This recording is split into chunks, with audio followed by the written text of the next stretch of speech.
Timnas Indonesia dihajar Libya, ada apa dengan Justin Hubner dan Jordi Amat? Kabar baik, skuad Timnas Indonesia komplit, ketum PSSI dibuat sumringah. Thailand ingatkan Timnas Indonesia, benarkah analisis video tak cukup hentikan Timnas Jepang di Piala Asia? Berikut kami akan mencoba merangkum berita terbaru dan terhangat seputar Timnas Indonesia. Selengkapnya, yuk simak video ini sampai selesai.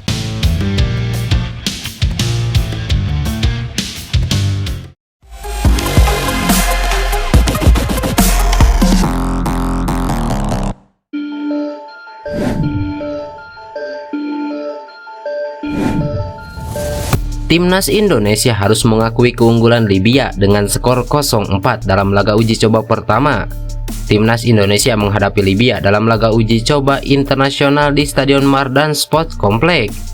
Laga baru berjalan 1 menit, Timnas Indonesia memang langsung mengancam. Sepakan kencang Sadi Ramdhani bisa diamankan kiper Libya. Hingga 10 menit pertama, permainan Timnas Indonesia terbilang lebih rapi meski lebih banyak mengandalkan serangan balik. Sayangnya, Libya mulai bangkit pada pertengahan babak pertama. Beberapa peluang diraih melalui Mosur Fadel dan Ekrawa Ahmad. Nama terakhir akhirnya menjebol gawang Indonesia pada menit ke-25. Diawali kesalahan Wahyu Prasetyo, Ekrawa menerima bola dan melepas tendangan yang tak mampu dihalau kiper Sahrul Trisna Fadila. Timnas Indonesia berusaha bangkit untuk menyamakan kedudukan. Namun hingga babak pertama berakhir, skor 1-0 untuk keunggulan Libya tak berubah. Di babak kedua, pelatih Sintayong hampir langsung mengganti seluruh pemainnya termasuk Witan Sulaiman dan Jordi Amat. Witan Sulaiman langsung mengkreasi peluang skuad Garuda pada awal babak kedua. Umpan tarik pemain Bayangkara FC itu disambut tendangan Adam Alis yang hanya membentur mistar gawang. Libya sempat menggentarkan jala gawang Indonesia pada menit ke-56. Beruntung wasit menganulir gol tersebut karena pemain Libya lebih dulu terjebak offside. Indonesia harus kebobolan gol kedua pada menit ke-58. Diawali ke mulut dari kotak penalti, Omar Al-Khoza yang berdiri tanpa kawalan langsung menceploskan bola. 2-0 Libya unggul. Egy Maulana Fikri sempat mencetak gol pada menit ke-62. Namun pemain Dewa United itu lebih dulu dinyatakan offside. Memasuki 20 menit terakhir pertandingan, Indonesia mulai meningkatkan tempo serangan dengan mengurung Libya. Alih-alih mencetak gol pada menit terakhir waktu normal, Indonesia justru kebobolan ketiga kalinya. Diawali kesalahan Justin Hubner, bola disambar oleh pemain Libya dan bersarang ke gawang Indonesia. Sesaat sebelum laga usai, Libya mendapat gol keempat lewat tendangan jarak jauh pemain nomor punggung 15 dari tengah lapangan. Hingga wasit meniup peluit panjang, Indonesia tak mampu mencetak gol dan mesti mengakui keunggulan Libya dengan skor 0-4. Selanjutnya, Timnas Indonesia akan kembali menghadapi Libya dalam laga uji coba kedua pada Jumat 5 Januari 2024.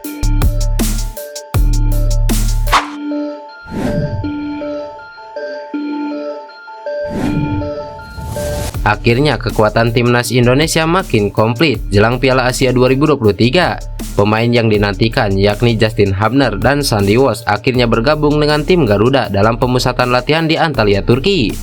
Sementara Elkan Bagot dijadwalkan tiba pada Selasa hari ini.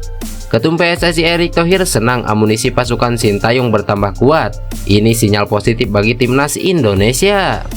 Komplit sudah kekuatan utama Timnas Merah Putih untuk meraih hasil terbaik di Piala Asia 2023 Qatar.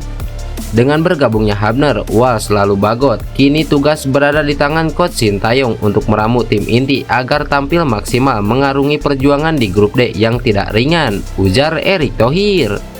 Memang tugas Sintayong tidaklah ringan, pasalnya Timnas Indonesia tergabung di grup D bersama dua mantan juara yaitu Irak dan Jepang plus rival dari ASEAN yaitu Vietnam. Terlebih pelatih asal Korea Selatan itu ditargetkan membawa Asnawi Mangkualam dan kawan-kawan minimal melaju hingga 16 besar. Saya ingin Timnas tampil mati-matian, bukan apa-apa, ini kesempatan besar kita bisa tampil kembali di level Asia sejak terakhir tahun 2007.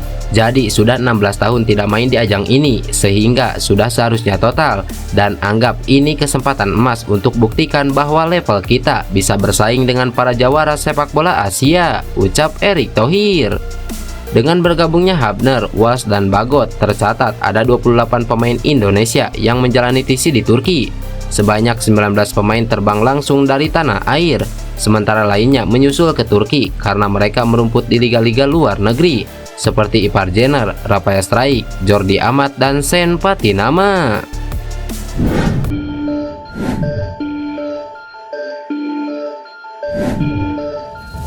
Timnas Thailand memperingatkan calon lawan Jepang di Piala Asia 2023 termasuk Timnas Indonesia setelah mereka dibantai Samurai Biru dengan skor telak 5-0 pada laga uji coba.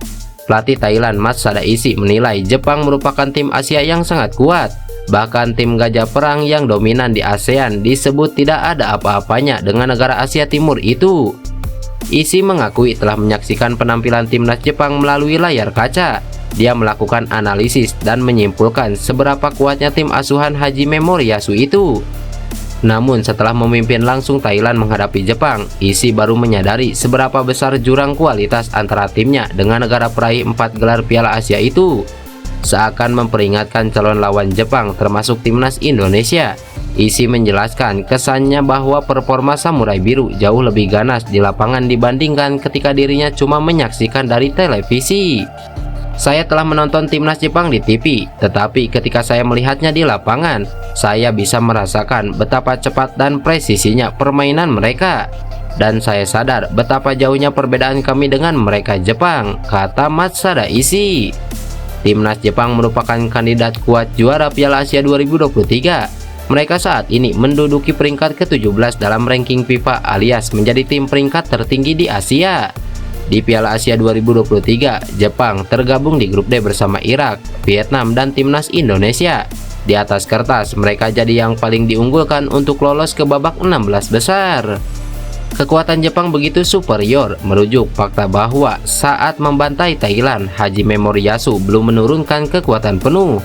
Para pemain andalan yang berkarir di Eropa tidak semuanya sudah hadir, termasuk Wataru Endo dan Takefusa Kubo.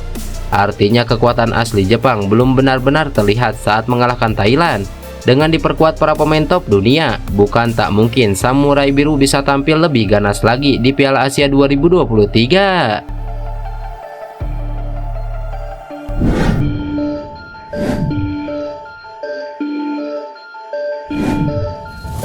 Kabar mengenai bersedianya Tom Hei dinaturalisasi dan membela timnas Indonesia di masa mendatang rupanya mendapat perhatian dari banyak pihak.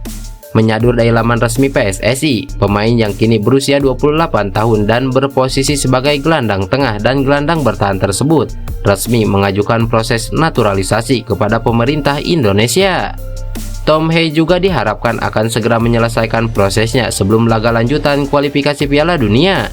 Mengenai kabar dinaturalisasinya Tom Hei, hal ini sampai membuat pelatih klubnya saat ini di SC Heerenveen yakni Kees van Wonderen angkat bicara. Pelatih berusia 54 tahun tersebut mengaku terkejut mengenai keputusan anak asuhnya yang meninggalkan kewarganegaraan Belanda yang dimilikinya sejak lahir dan berganti menjadi warga negara Indonesia. Bahkan Kees van Wonderen mengaku keputusan tersebut merupakan langkah yang cukup berani. Tom akan meninggalkan paspor Belandanya demi Indonesia. Itu adalah keputusan yang sangat menarik dan berani. Tapi saya tidak mau memberikan komentar banyak dan semoga Tom Hei sukses bersama Indonesia, ujar Kees van Wonderen. Kees van Wonderen sendiri memang dikenal sebagai salah satu pelatih yang cukup memiliki nama di Liga Belanda. Semasa aktif berkarir sebagai pemain, pelatih yang memiliki 5 caps bersama timnas senior Belanda tersebut berposisi sebagai bek tengah dan gelandang bertahan. Dia juga dikenal sebagai salah satu legenda dari klub Rotterdam dan membela klub tersebut dari tahun 1996 hingga 2004. Guna menargetkan sang pemain dapat berlaga di ajang kualifikasi Piala Dunia 2026 Maret nanti, proses naturalisasi Tom Hei kemungkinan besar akan dikebut dan dijadikan satu dengan 2 pemain lainnya, yakni Ragnar Oratmangun dan Nathan Zoaon.